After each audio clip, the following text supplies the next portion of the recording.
De Castro uses AI to generate a new lawsuit against LVMPD. Jose Chile de Castro returned to live streaming on Sunday with his first attempt to teach his followers how to write and file a lawsuit using ChatGPT and Twitter/X's Grok AI systems. De Castro began by announcing that he was going to sue the Las Vegas Police Department for $10 million in the lawsuit that he would generate using the AI systems Sunday afternoon.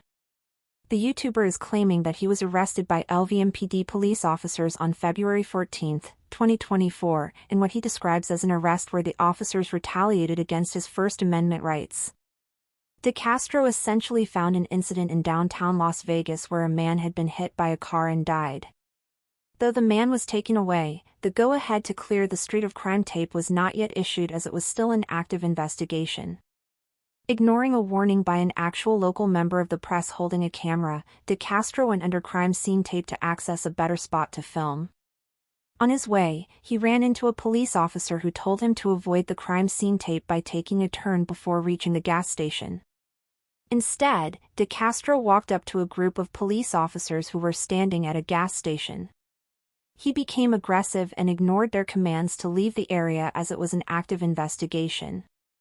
De Castro became belligerent, and when he refused to leave the scene, he was arrested. The charges lingered in the court system and were later dropped. During Sunday's livestream, De Castro went through the process of filing a federal lawsuit using the ChatGPT software. He uploaded body cam footage of the incident and from the night of the incident and relied on YouTube's transcription software to provide a transcription of the events. He attempted to develop a narrative that was based on the fact that while the investigation was ongoing, the police officers were simply keeping people out of the area until they got the go-ahead to open the streets. Viewers noted that De Castro has trained his ChatGPT to call him Playboy and to assure him that everything he does with the program is right.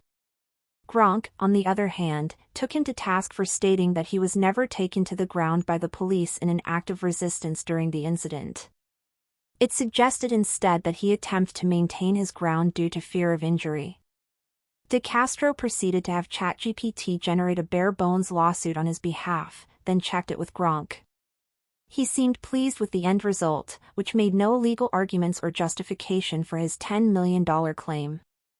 The YouTuber explained that once his initial claim gets past the initial motion to dismiss, he'd then file a first amended complaint with the actual legal arguments. He made it clear that he saw no purpose in giving the legal argument away in the first filing, as it would give the defense an idea as to what his strategy would be to win the lawsuit. It is unclear when De Castro will get around to filing the lawsuit. In other De Castro news, De Castro is now well past the deadlines to respond to both motions to dismiss in his Nevada-based refiling of his previous federal civil rights lawsuit against the city of Ironton, Ohio. De Castro stated over the weekend that he had intended to file a motion to extend his time to respond to both motions to dismiss, without stating a reason why he needed more time.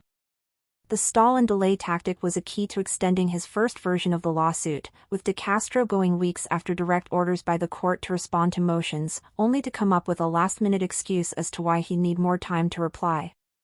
In the current case, he's already ignored an October cutoff date to provide service to the defendants and both cutoffs for his motion to dismiss. While he claims that he will prevail in the case, he seems concerned about again stringing the filings out as far as possible and extending the case. De Castro also brought up Craig Hendry and indicated that any money that came in after the $405 he needed to file his new lawsuit would be going directly to Hendry's prison commissary account.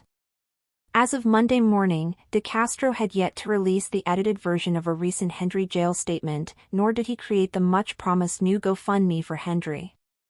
Both Hendry's GoFundMe campaigns and De Castro's multiple GoFundMe campaigns again saw no donations for the weekend. Our Own Ongoing Expenses campaign won the day with a $100 donation in memory of Jim Finch's father.